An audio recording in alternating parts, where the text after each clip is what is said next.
فيلم اليوم بتاع أكشن وكوميديا ورومانسي وحلا وهضامة وجمال مع بنوتة حلوة كتير ولكن شيطاني.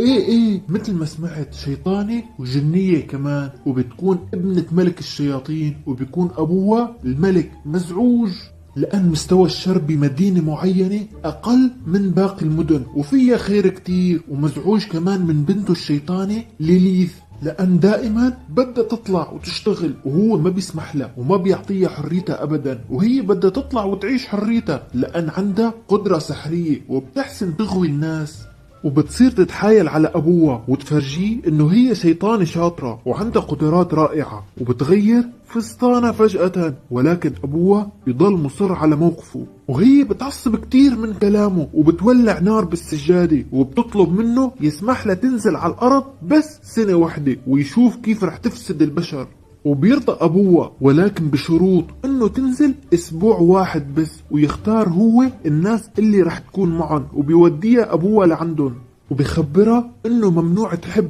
أي بشري لأنها هي شيطاني، وبيعطيها كرة سودا وبيحذرها إذا تغيرت مشاعرها رح يتغير لون الكرة، وبيخبرها إنه العيلة اللي انت رايحة لعندهم طيبين كتير والمفروض إنك تفسدي بنتهم اللي اسمها جريتا وتخليها ترتكب الأخطاء. وبالفعل بتوصل ليليث على البيت وبتشوف الأم اللي بتحتضنها بشكل غريب وبتتعرف على جريتا كمان، وبيدخلوا كلهم على البيت وبيجلسوا لحتى ياكلوا كلهم مع بعض وبصيروا يحكوا سوا، وليليث بتحس بالاشمئزاز من طيبة هاي العيلة. وبعد ما ينهوا فطورهم ليليث بتساعد جريتا وبتاخد منها السحور وبترميهم بالأرض لأن بدها جريتا تعصب، ولكن جريتا المهضومة والطيوبة والحنونة ما بتعمل شي، بالعكس بتخبر أهلها إنه هي السبب وهن ما بيزعلوا منها، بالعكس بيحكوا لها حصل خير. وبعدين بيروحوا جريتا وليليث على غرفتهم وليليث تسألها شربتي تدخني أو تصاحبي شباب،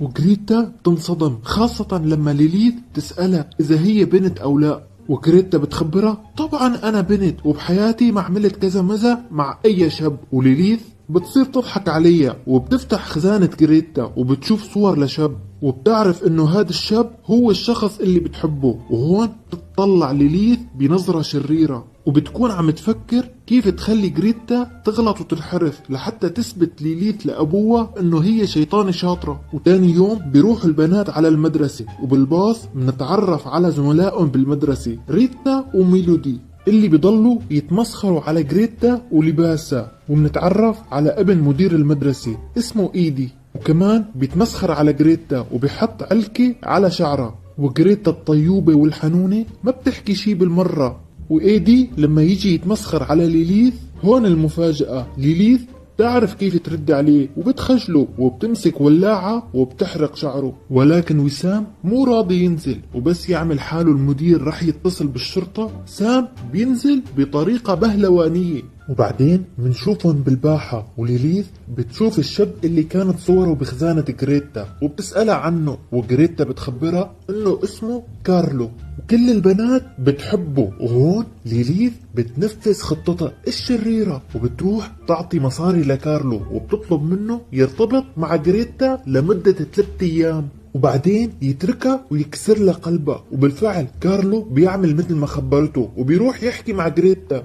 وبعدين منشوف ليليث وسام مع بعض وعم يحكوا ويضحكوا، وبيجي لعندهم ايدي ابن مدير المدرسة اللي ليليث حرقت له شعره وبيكون معه اصحابه، وبيحكي انه سام اخذ له ساعته وبس يحاولوا يهجموا على سام بيهرب سام على السور، وليليث بتضحك عليهم كلهم، ولما يحاول ايدي ينتقم من ليليث تضربه وبتخليه يهرب، ومنشوف سام وليليث صاروا قراب من بعض، يعني صار في بينهم اعجاب متبادل وعم ياكلوا مع بعض ويتسلوا. وبعدين بياخدها على الكنيسة لحتى يفرجيها على منظر كتير حلو طبيعة وشجر وبحر، وليليث تفرح كتير، وهون سام بيحاول يبوسها وهي تضربه بسرعة وبتبعده عنها وبتركض فورا على البيت وبتكون خايفة ومو عارفة شو عم تحس، وبيكون الكرة صار لونها أحمر، وليليث بتحكي لجريتا شو صار مع سام، وجريتا بتخبرها إنه كمان كارلو طلب منها يخرج معها بموعد غرامي وبتكون سعيدة كتير. وهون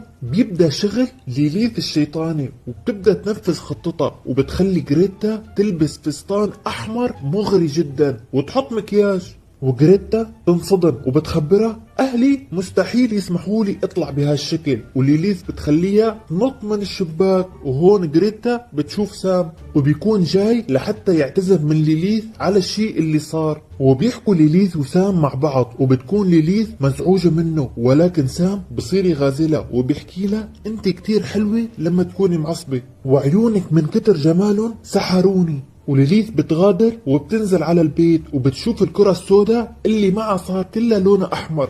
وتاني يوم الصبح بيطلعوا جريتا وليليث سوا على المدرسة، وبيشوفوا زميلاتهم ريتا وميلودي، وبيكونوا عم يزوروهم ويحكوا عليهم ويتمسخروا على لباس جريتا. وبعدين بيحاول ايدي انه يولع بشعر ليليث مثل ما عملت فيه، وبينصدم لما ما بتتأثر ليليث ابدا، وبتضربه وبتخليه يندم. وبعدين بيدخلوا على المدرسة، وليليث بتخلي جريتا تشلح جاكيتها كرمال تصورها، وجريتا تخجل كتير، ولكن ليليث بتصر عليها وبتشلح جاكيتها بالفعل. وبمر كارلو وبيحكي له شو هالجمال يا جريتا، وجريتا بتفرح لأن لفتت نظره، وليليث بتصورها. وبعدين بتشوف سام وبيطلب منها تطلع معه بموعد غرامي مرة تانية، ولكن هي بترفض، وبتطلع لعند ميلودي وريتا، وبتكون زبطت صور جريتا على الفوتوشوب، وبتخبرهم انه الفستان اللي لبسته جريتا هو الموضة، وبتصير تفرجيهم على الصور، وبتخبرهم انه في عرض ازياء راح تشارك فيه جريتا وباقي محل واحد فقط. وهون بيصيروا يتخانقوا مع بعض على هذا المحل، والشيطان ليليث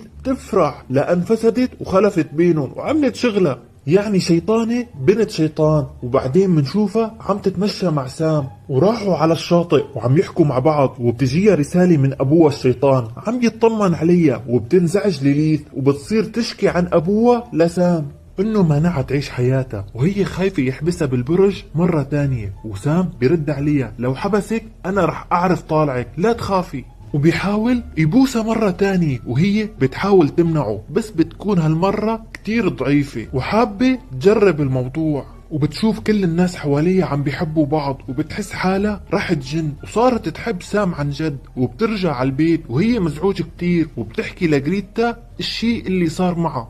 وجريتا بتشوف الكرة اللي مع ليليث وبتسألها عنها، وليليث بتخبرها انه كان مفروض يضل لونه اسود، لان بهالحالة رح ارجع مع بابا على بيت القديم. وجريتا بتخبرها انه رح تحاول تساعدها. وبعدين بنشوف جريتا مع كارلو بمدرستها، وكارلو كان بده يبوسها، ولكن بتمنعه ليليث باخر لحظة، وبتخبره الاتفاق خلص. وكارلو بينزعج منها كتير، وبيخبرها انا بحب جريتا عن جد. والصدمة انه بيحكي لجريتا عن الاتفاق اللي صار مع ليليث بالبداية، وجريتا بتنصدم كتير وبتصير تبكي. وهون ليليث بتقرر انه تغير حياتها تماما، وبتشوف سام على الشاطئ اللي بخبرها رح ضل حبك، ولكن هي بترد عليه انه الفترة اللي عاشتها معه كانت اسوأ فترة بحياتها، وبتتركه وبتروح لعند جريتا اللي بتكون زعلانة منها كتير. وليليث بتخبرها انه هي تركت سام، وانه الكرة صارت حمرة كلها، وبتصير تبكي، وانه خلص كل شيء انهار، ورح يجي ابوها ويشوفها فاشلة.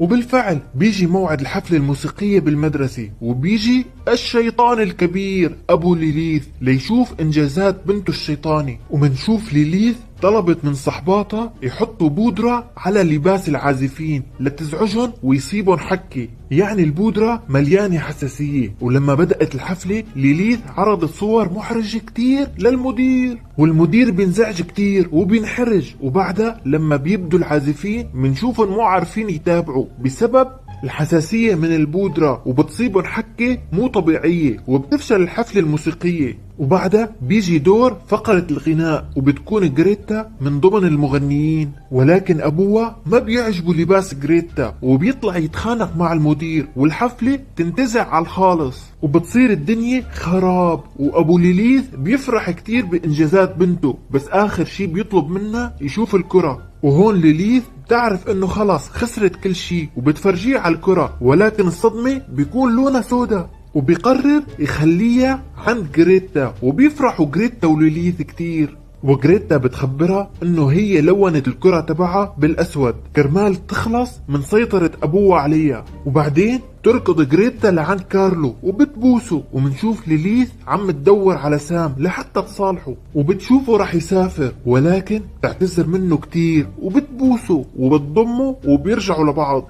وبتنتهي قصة ليليث نهاية سعيدة جدا بعد ما رجعت لحبيبها وتخلصت من حكم أبوها، وهيك ضلت من المدينة مع غريتا. وكمان غريتا عملت حفلة موسيقية ونجحت فيها وعاشت حياة سعيدة مع كارلو، يعني كل وحدة رجعت لحبيبها. وهيك بينتهي الفيلم. شاركوني رأيكم بالتعليقات ولا تنسوا زر اللايك والاشتراك. كان معكم نوردان، بحبكم يا أحلى عيلة.